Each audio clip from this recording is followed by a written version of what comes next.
تو خدا کے لیے اس آسان چیز کو جاؤ، آسان ترین چیز کو جاؤ، اپنے دلوں سے وہ اخلاص کے لمحے محو نہ ہونے دو۔ آپ خدا و رسول سے محبت کو اپنا شعار بناؤ۔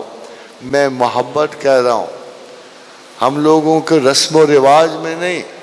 کیا خدا کے رسول کا ایسے ہی تھے جیسے آپ ان کے بارے میں سوچتے ہو؟ آپ تقدس کو سمیٹتے ہو، شان علم کو سمیٹتے ہیں، اور جو علم کی طرف گیا وہ خدا تک آسان پہنچ گیا۔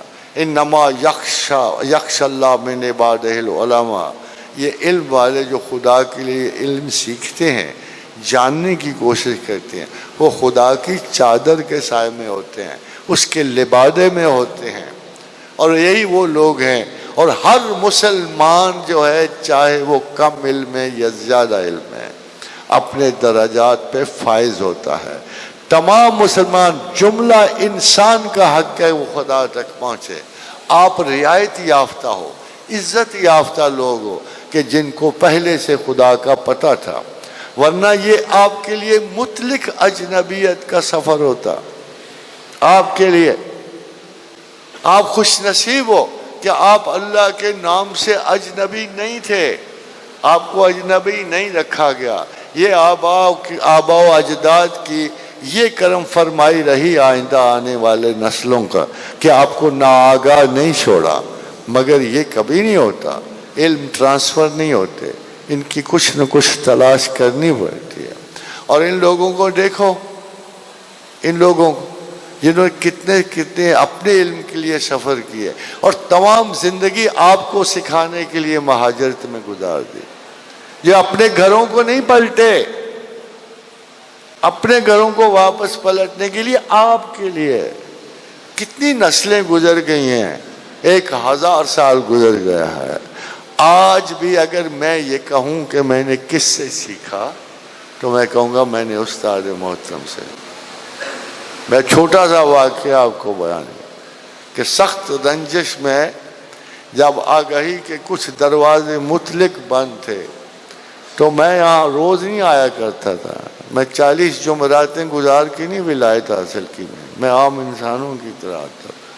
تو میں نے اپنے شیخ سے کہا کہ میں اس آرزو میں ہوں کہ میرے باطنی سوالات کے کچھ جواب کہیں سے تو ملے، مجھے تو کوئی نظر نہیں آ رہا۔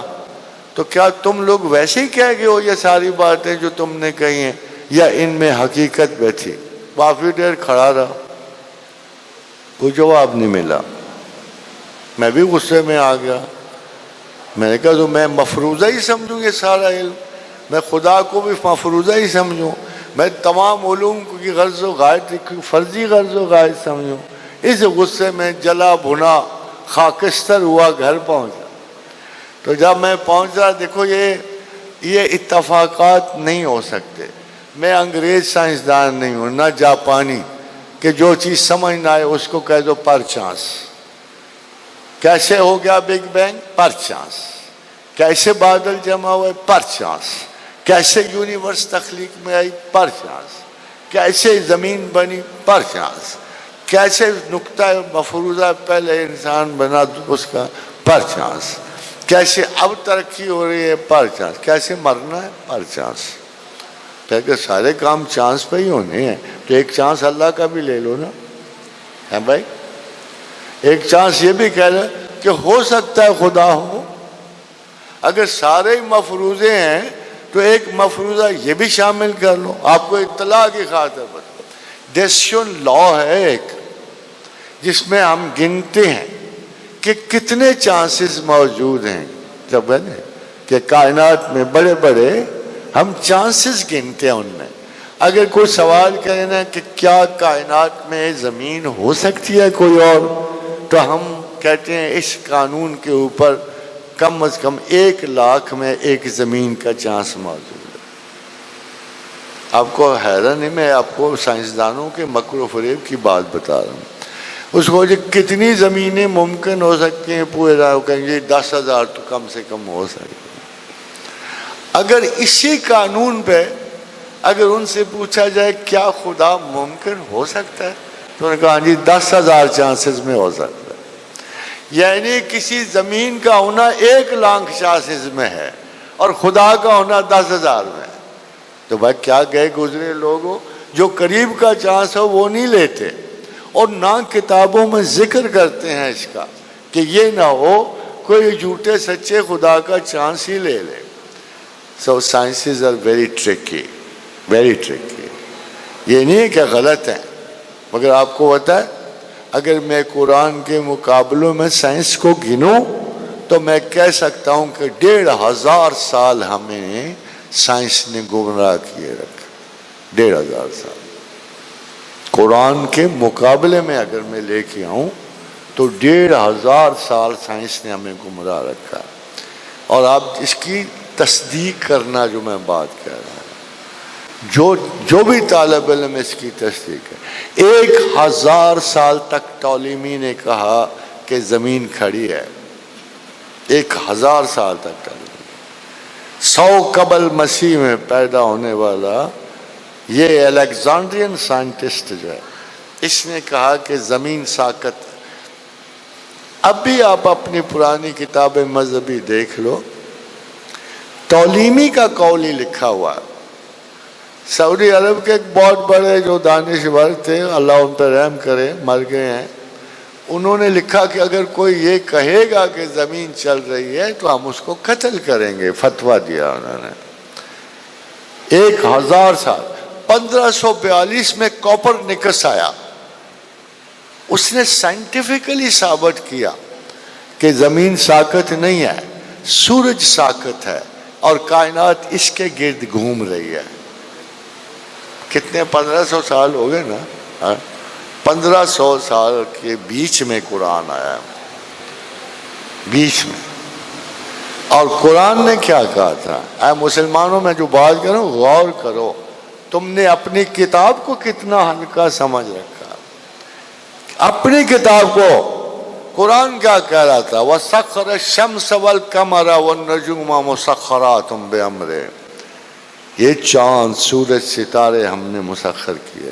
رول کیا ہے ان کا؟ کُلٌّ یجری لِأَجَلٍ مُّسَمًّى. ہر ایک چل رہا ہے کائنات میں. قرآن کیا کہہ رہا تھا؟ کہ کائنات میں ہر چیز چل رہی ہے.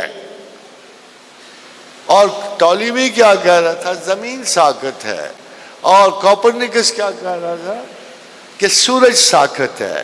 گیلیلیو کیا کہہ رہا تھا؟ آدھا یہ ساکت. 1990 تک کے کتاب، 1980 تک کی کتابوں میں آپ یہ سائنٹیفک فیکٹ پڑھتے رہے ہو. سائنٹیفک فیکٹ سوچتے نہیں ہو کہ کتنے گمراہ کن فیکٹس تھے. اور خدا وہ تمہارا رب کریم، وہ جس نے بنائی تھی ساری چیزیں، اس پہ تمہیں اعتبار نہیں آیا. ہم مسلمانوں کو نہیں آیا، اور تو اور کو چھوڑو، کہ مسلمانوں کو نہیں آیا اعتبار کہ ہمارا رب سچ کہہ رہا ہے. یہ فضول تعویلیں بناتے رہے، اس سے مراد یہ ہے، اس سے مراد ہوا ہے. آئنسٹائن نے کیا کہا تھا؟ کب کہا تھا؟ 18ویں صدی میں، 19ویں صدی کے آغاز میں. اس نے کیا کہا تھا؟ اس نے یہ کہا کہ یہ کائنات پھیل رہی ہے، یہ کائنات پھیل رہی ہے. اور 1500 برس پہلے قرآن کیا کہہ رہا تھا؟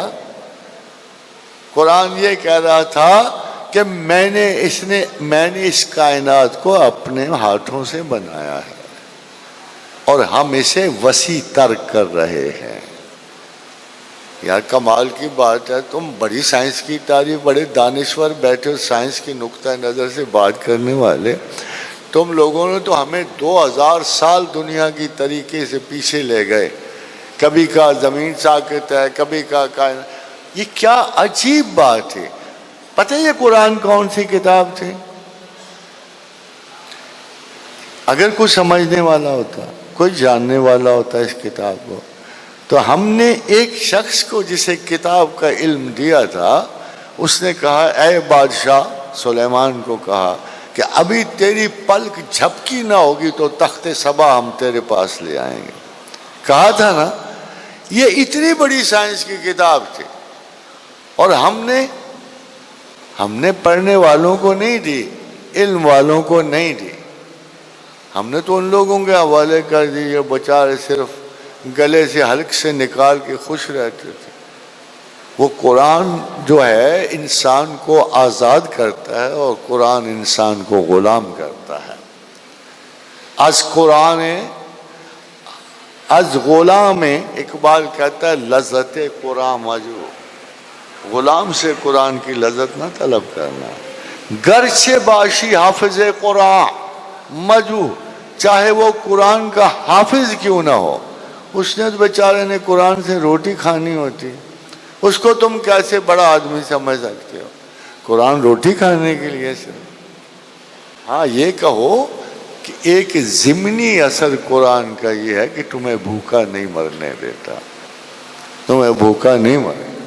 اور قرآن کی حضور صلی اللہ علیہ وسلم سے جب پوچھا گیا کہ عرصہ دجال میں جب رزق بالکل ختم ہو جائے گا تو لوگ کیا کھائیں گے؟ فرمایا تسبیح، کہ جو آپ اللہ کے نام لیتے ہو، جو آپ قرآن پڑھتے ہو، یہ اس وقت کام آئے گا اور تمہاری خوراک بنے گا۔ تب آپ کو پتہ لگے گا کہ اس میں اور صفات کون سی ہیں۔ تو اسی طرح جس طرح اس شخص نے کہا تھا یہ کیا مسئلہ تھا، کیا کیا تھا؟ آپ نے کبھی سوچا کیا ہوا تھا؟ آج پتہ لگتا ہے کیا ہوا تھا۔